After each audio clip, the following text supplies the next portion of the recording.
So, I got the pleasure of hanging out with my buddy here this afternoon, Scott Weeks. Welcome to Cut Light Connect, man. Thank you, brother. I feel welcome. Feels very comfortable just sitting out, chilling out, talking with my friend about life and love and business. So, glad to be here. For the viewers that don't know you or recognize your name, let's talk about Scott for a minute. Let's dive into everything Scott Weeks. Not everything, just a little bit. Just give us a little teaser of who you are and how you came to be here at the Vintage. Yeah, well, just, I've come from a long line of people in the cigar industry, my father and my grandfather, and those two combined spent 60 years out on the road selling cigars. I kind of picked up the mantle and decided to take it in a little bit different direction into manufacturing. Growing up as a kid, we moved around a lot. Went to 12 schools in 11 years. Learned how to pretty much be independent that way because I had no choice. It's hard to get settled when you're bouncing around so much. So it taught me to be strong, to be independent, and to blaze my own trail. And I've kind of carried that with me my whole life, and it's served me well. Yeah. So far. So, broker, independent distribution company, Weeks Distribution. I remember what it was called. Yeah, Weeks and Associates. Yeah. Right? Mm-hmm. At what point? Because I know, for the viewers that don't know, but this gentleman's probably sold every single brand and every single humidor in America at some point given time in that career and that path with the family business. At what point did you decide that now I want to make my own cigars? Now I want to be a cigar manufacturer. I want to have a factory, and I want to do it for me. It was 2010. Basically, I thought about it for several years, but when I actually said, this is the time to strike, it was 2010. As you alluded to, is like, my dad, he was on the road as what we called then, we didn't call it brokers, we called it independent manufacturers representative. My dad would always correct me on that when I said it, but now broker is a common term. But all of the companies out there, they all had independents at one time, and as you know, an independent is a person who works on straight commission, but they can carry several different manufacturers' products in their portfolio.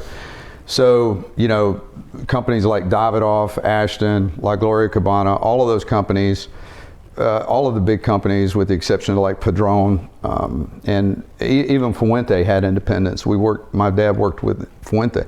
So we got in, helped those companies build their business, and then eventually those companies went with inside salespeople. But the value of that was to be there during the company's growth period. When they needed the growth, we were there to help provide that for them. And then the value to me personally, besides that, was to be able to sponge that knowledge of manufacturing with the best manufacturers in the world, to go to the factories, to see these different types of, and everybody has their own passionate spin on it, and to take all these different passionate spins on how you grow the seeds, how you purge the soil, how you turn the leaf, how you ferment, how you roll, all these different things. And so what I was able to do was I was able to pull what I felt were the best processes from all these different imaginations and to put them into one product. And so that's what I did. So to go into that a little deeper on the processes, you have Iconic Leaf Cigar Company, and then you have Recluse Cigars. Yes. Tell us a little about both. Yeah. And then kind of dive into the deeper on the Recluse side. Let's talk about even one of your number one selling cigars, and clearly maybe one of the number one selling cigars we have here, this Recluse Amadeus, Connecticut.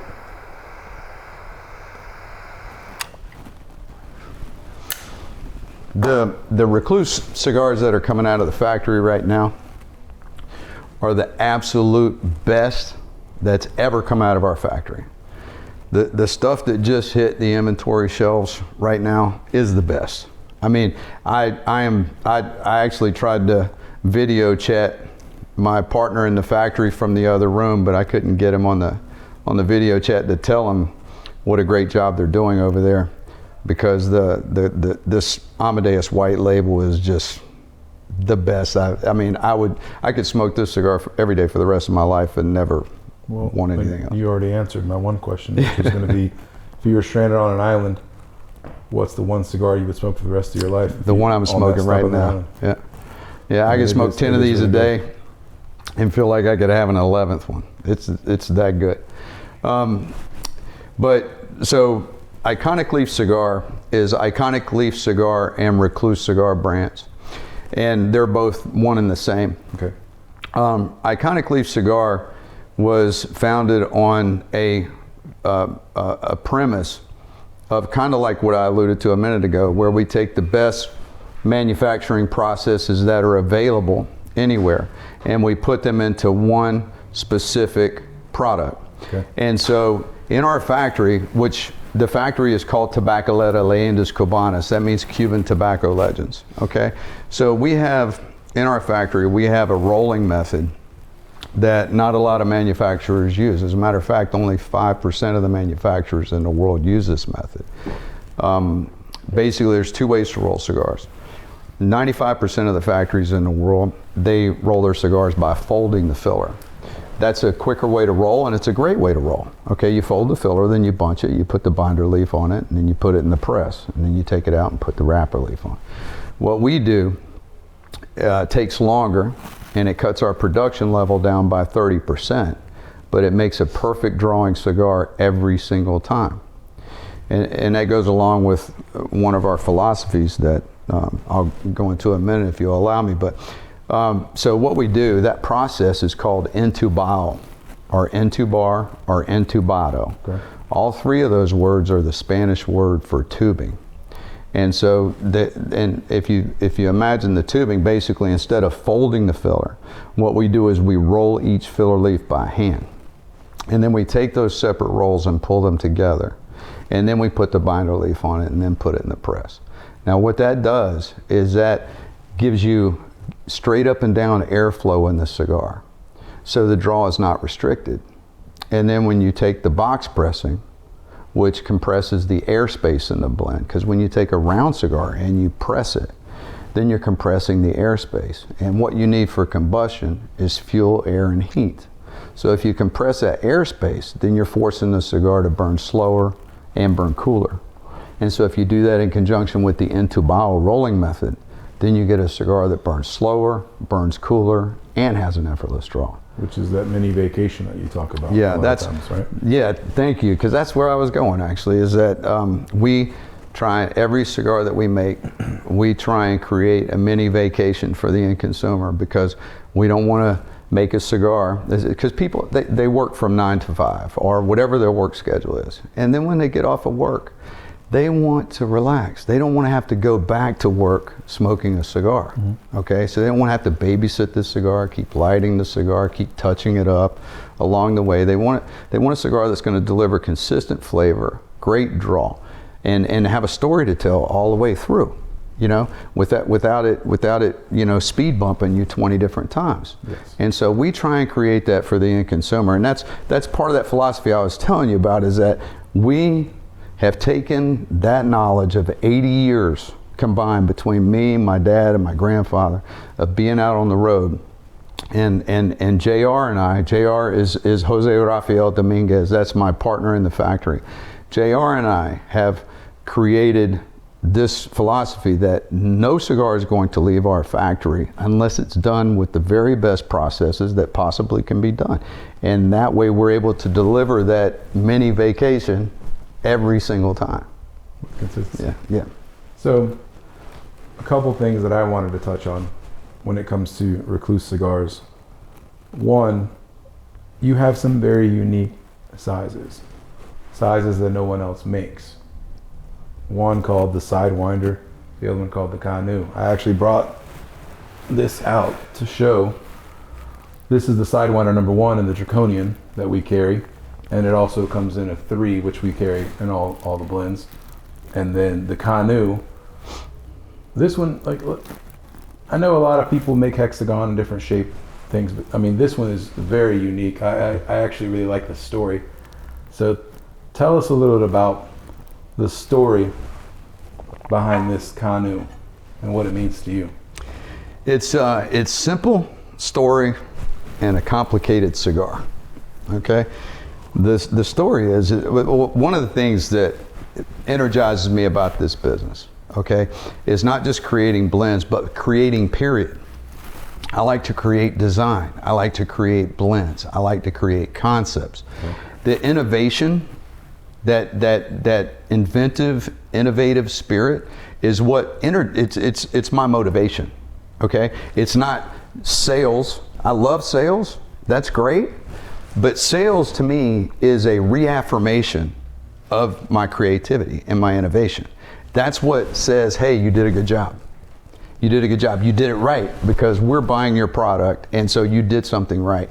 That reaffirmation is what makes it for me. It's not about the money with me.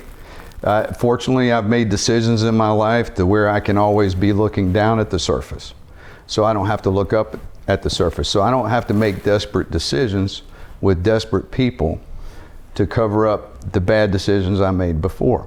So the sales is great, that's organic, and that comes, and that's a reaffirmation to me of what I'm doing. So getting back to the Canu and the Sidewinder. I live at a lake, and on the lake that I live at, there's kayakers that come by.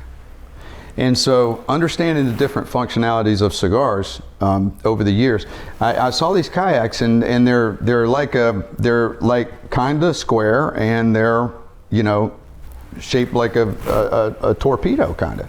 And so I started thinking that, you know, there's some functionality to that. I can combine that box pressing of that slow cool burn and that into bottle rolling method with that tapered perfecto, and come up with a cigar that may end up being like a Picasso. Because if I could get it done right, that's where the complication comes in. Yes. But like, if I can get it right, it'll be a cigar that has an effortless draw, that has a slow cool burn, and has like different flavor profile changes as you smoke it. Like that cigar, this Canu, has 6 different flavor profile changes. It has 3 on the way up to the band and 3 on the way down. But to roll that, to think about this, Yanni, to roll this with the tubed filler, okay, and to have that filler go up and expand and then come back down and contract, okay, and then to have that roll and have it be more in the middle. Yes. And think about that. Think about doing that long leaf filler into bottle and having it to where it's compact here, it's expansive here, and then compact here. Now think about how difficult that would be. I was told that it couldn't be done. Okay, but we worked on it, and we figured out a way to make it. And this cigar is a Picasso. It has 6 different functionalities, cigar functionalities in one cigar, and so I created that. Actually, that was created when I came out with my very first blend. You know, we started this in 2010, but with our factory production run cigars. Yes. Which, you know, we may go into, may not, but then the popularity of our iconic leaf cigar factory production runs is what paid for us to come out with all of the Recluse. And so that cigar, I created that shape with our very first blend that came out in 2012. And then the Sidewinder was the following year in 2013. I felt like that Canu inspired me, and I started thinking about other different things that could be done with the cigar that's actual functional, because one thing I didn't want to do is ever make a gimmick cigar. I don't want to make a cigar that has no purpose and it's just about being weird or being unique. I wanted to make a cigar that if it was going to be unique and cool, that it had to have a really smart functionality purpose to it. And so I found that again with this Sidewinder. Okay, and the Sidewinder is, as you could probably tell, it's roundish on the front and the back, and it's box pressed on the sides. And then the way we designed the cap is that you can squeeze the sides, and the cap makes a popping sound, and it opens up like that. Hear that? Yes. And then when you squeeze it, the cap pops open like that, and then you just pull the flap off. And because it's rolled with that tubed into biofiller, it has an effortless draw every single time. Yeah. No, you don't even need a cutter with that cigar. So, in my last video blog, I talked about the difference between a cigar brand owner.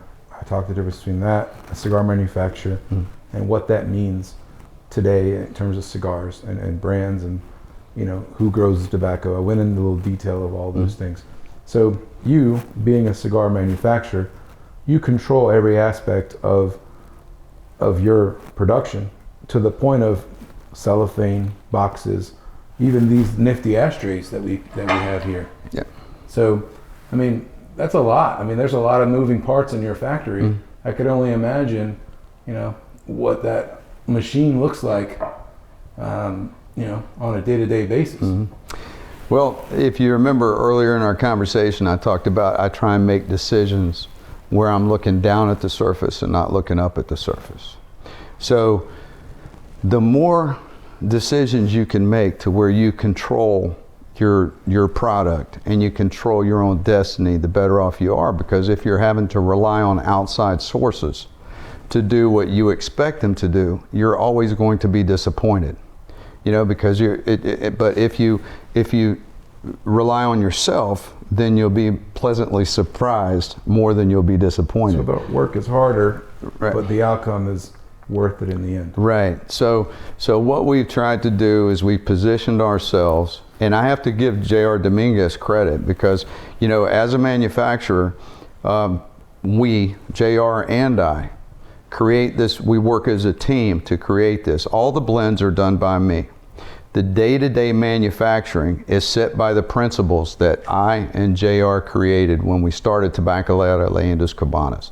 JR is in the factory every single day, working his butt off to make sure that this product delivers on what we promise, okay?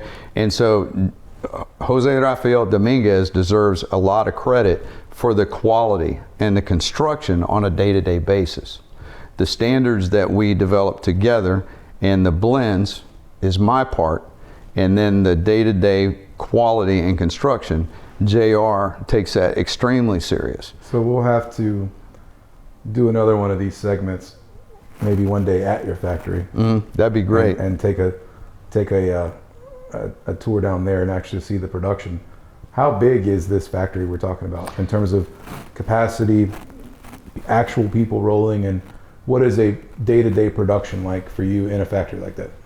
It's an interesting story, if I could have a couple of minutes.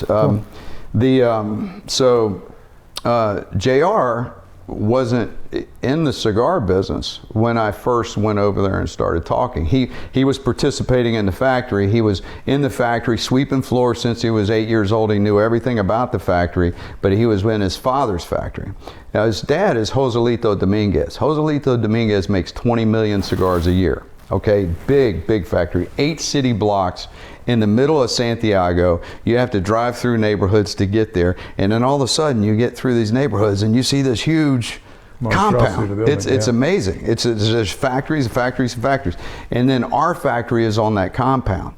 We have the Tabacalera Leyendas Cubanas factory, and then JR has another factory as well, another micro factory called Mayas Cubanas. And they roll the Jose Dominguez cigars out of that factory. And then all the iconic leaf cigar stuff is made, all of our products are made out of the Tabacalera Leyendas Cubanas factory. And then his father's factory. So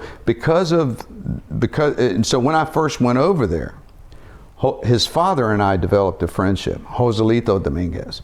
And then while I was there, I met JR. And I was like, Joselito, you know, we gotta get JR involved in this. We gotta get JR to do this new factory and to do because it was a new concept, everything was new. And I said, we got to get JR to do this. He's very engaging, he's likable, he's got a great personality, and he's dedicated. And he basically majored in computer engineering. He was just out of college with his computer engineering degree. And so, but he knew everything about all of it. And so, you know, we were able to that was the beginning of the whole thing. JR came from a computer engineering degree, but he knew everything because he worked since he was a kid in his father's factory. So he started there at that point as a manufacturer, and we have grown together in this manufacturing, and we set specific principles, and we had a lot of trust in each other and still do. And we've worked very well. Have we had marital spats? Yes, we've had marital spats, you know. I mean, any partnership. Yeah, partners do that. But we always work through it, and we always get to the other side of it. And the marital spats that we've had have been over some of these different cigars that we've created that were thought that couldn't be done. So yeah, today, in 2021, on average, how many cigars does the factory make for Recluse Iconic Leaf as a whole? Oh, well, we just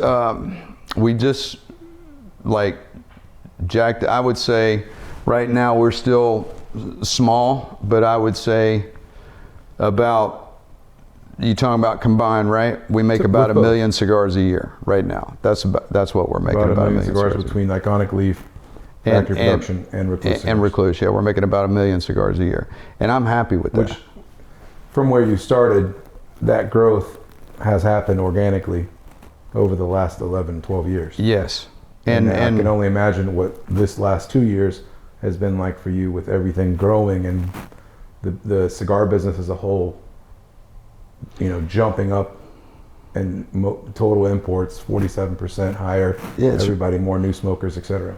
It's really interesting, man, what happened. It's like, you know, I had a good friend, Scott Koutsoupias, who I think you know. Yes. He passed away from COVID. Some of my friends and people that I knew passed away from COVID. So it's really sad, this pandemic, what's happened. But I'm glad to see that it looks like we're getting on the other side of it. Yeah. But what a weird thing happened is during this is like more people were working from home during this pandemic, and when people are working from home, they're freer to enjoy cigars. And so it was the cigar industry itself, actually, my business went up 40%. And I was shocked. But the problem was with a lot of factories is that my factory had this problem for like 2 to 3 months, but a lot of other factories are still having this problem, is that because of COVID, they were under some strict regulations, and so they were having to shut down at different times, and then they were having to limit their production, and then then the box factories with these manufacturers or brand owners or whatever that were having to farm their boxes out to other box factories. The box factories were having the same issues, and so they were having problems delivering product. So fortunately, we got a little bit behind the curve there for a while, but we were able to keep up fairly well. Better than most, worse than some. And but business was up 40% during that period of time. Yeah. So I always, as I've learned, being a cigar smoker for 16 years now, you had the boom in the 90s, right? We'll call that the Big Four boom. Yeah. So all the Big Four companies were really just pumping out a lot of product. 1992 to 96. Then you have the Nicaraguan boom in the early 2000s. Mm-hmm. And then you have the boutique boom that came in the late 2000s or early teens. Mm. This is going to be called the COVID boom. We're going to sit back 10 years from now and talk about, hey, do you remember when we had the COVID boom? And it's funny, but we came out of stronger. I think the cigar industry has come out stronger. And yes, we're fighting a lot of regulation today. I talked about that in the last podcast I did when it comes to the FDA. And I mean, what is your insight on that? I mean, where do you lie with that, and where do you think we need to go to be able to not only inform but fight back and protect what we find so sacred in the cigar industry? Well, let's just call a spade, okay? Tax regulation. Okay, so taxation, all right, has to be legislated through the Congress, okay, through bills that have to be approved by the Congress and the Senate. How you can get around that is regulation. So you can tax through regulation, okay, by regulating the heck out of everything. Then you draw more money into the government and to the government agencies, right? Yes. And so the tax revenue doesn't have to pay for as much of those government agencies because the regulation is paying for them. Yes. So regulation is taxation without representation, because you have representatives in Congress and in the Senate that are there to supposedly to represent your best interests. So if they're not creating tax legislation, then you can get one administration in power that can regulate the heck out of everything and pull more more regulation revenue into the government, and therefore they say that we're not raising taxes, but they actually are, because they're raising regulation and they're not having to fund those agencies as much because of the regulatory fees. So sometimes government administrations get in and they try and look at every single aspect of every single industry that they can regulate to pull more revenue into the government. And then what happens is that creates consolidation. Companies that can't pay for the regulation, they end up selling to larger companies that can and have more representation in Washington. And so that regulation creates consolidation, which is not good for anybody.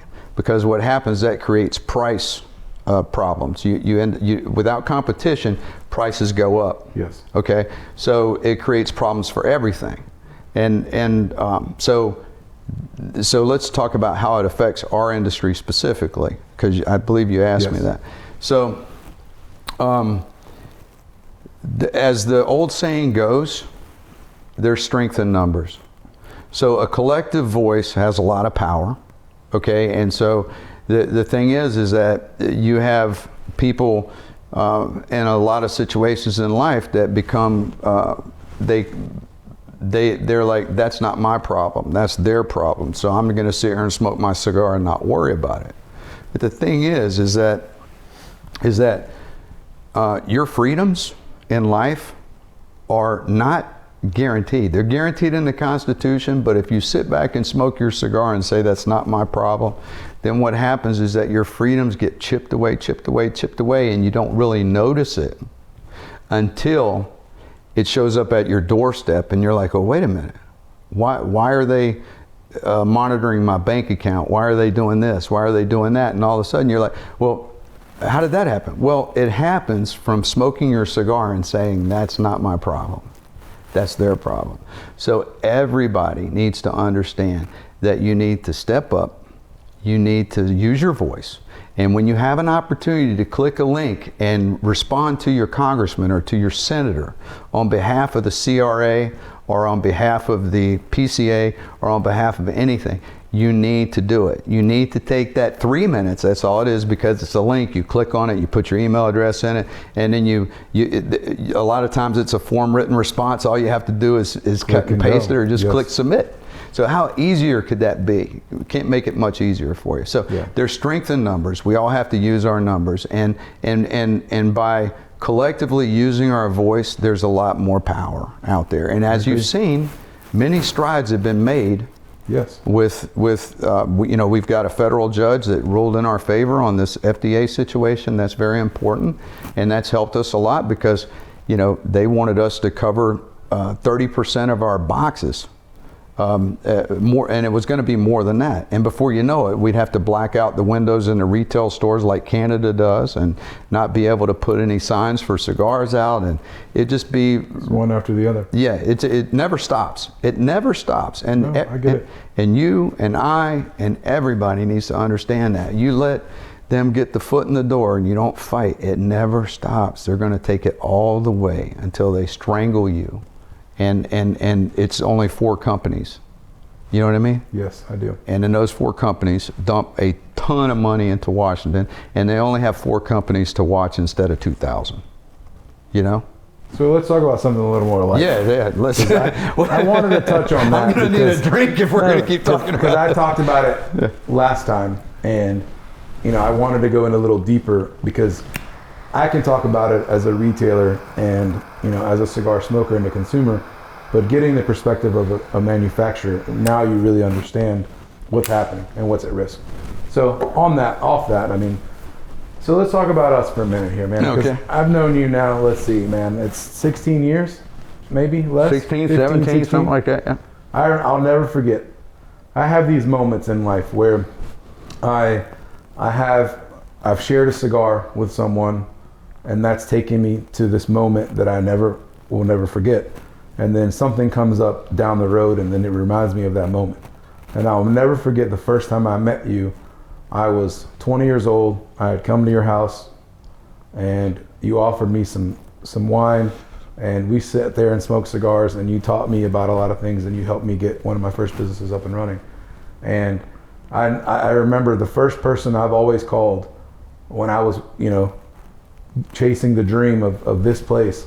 It was always you. And we've gone down this path, a windy path, and up and down and up and down. Mm-hmm. And we're still here today. And you know, you're probably the oldest friend I have in the cigar industry. And you know, for me, it's a pleasure to have you a part of this place and represent your brands here and have you on this video blog. But you don't really, there's not a lot of industries where you can say that that's true. I mean, you make lifelong friends in this industry. And I know you have lifelong friends from this industry, like your broker in Florida, Jeff, who I've had the pleasure of meeting several times and hung out with. I mean, this is something so unique and so part of human nature that's needed for anyone that gets lost in translation sometimes.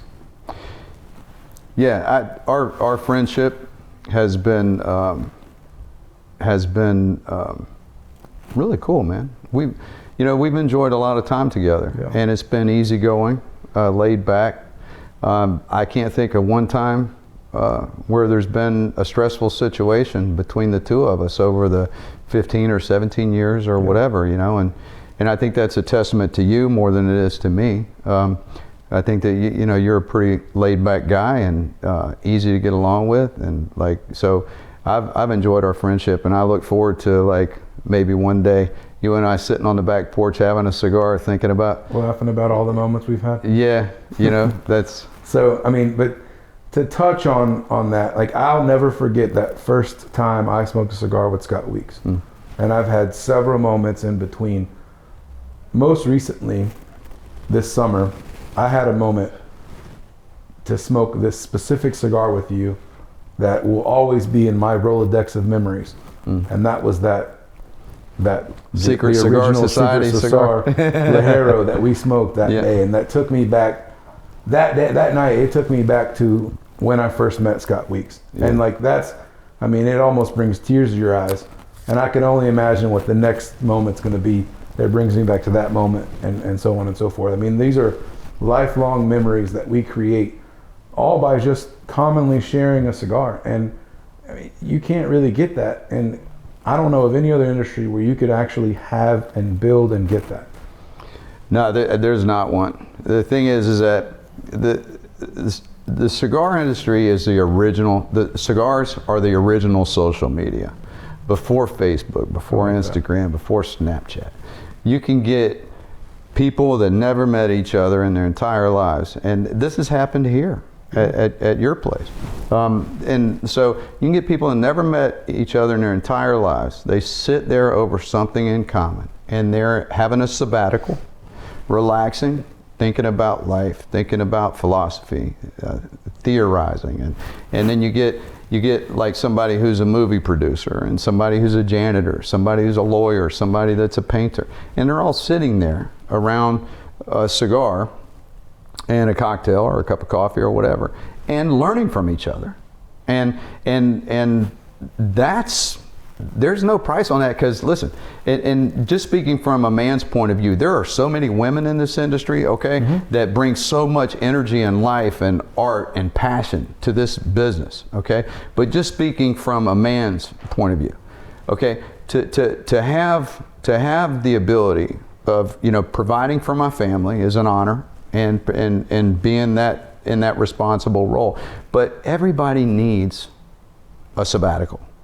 Everybody needs a mini vacation from that, right? Yes.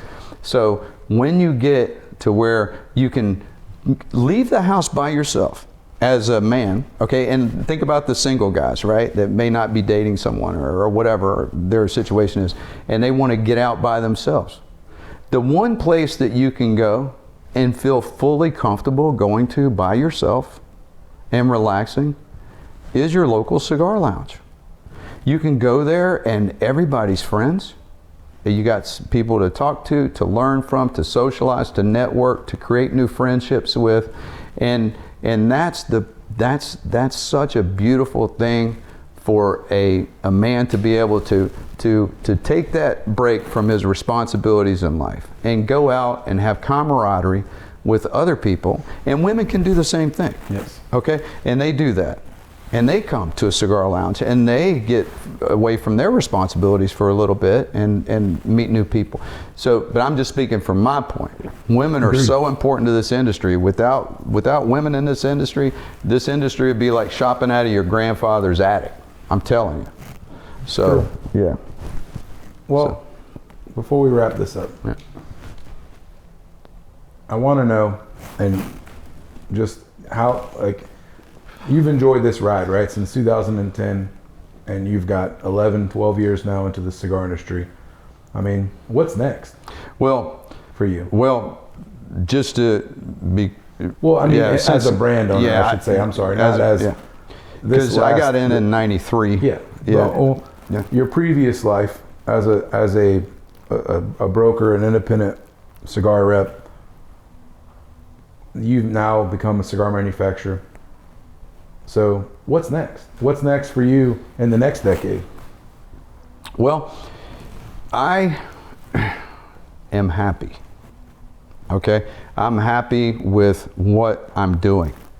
I've made a lot of great investments in my life. And like I said, every decision I make in my life is made to look down at the surface and not look up at the surface. I try never to put myself in a situation where I'm looking up at the surface. Okay? So I am happy in life. I'm at the point in life to where I have love surrounding me everywhere I turn. I have security. I have a great business.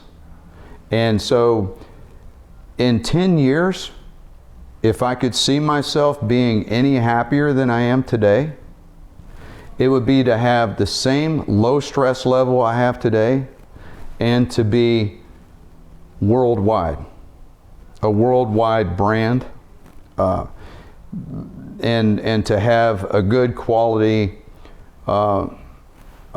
group of independent manufacturers, reps out there around the country, and distributors internationally selling and distributing my products both throughout the entire United States and throughout the world.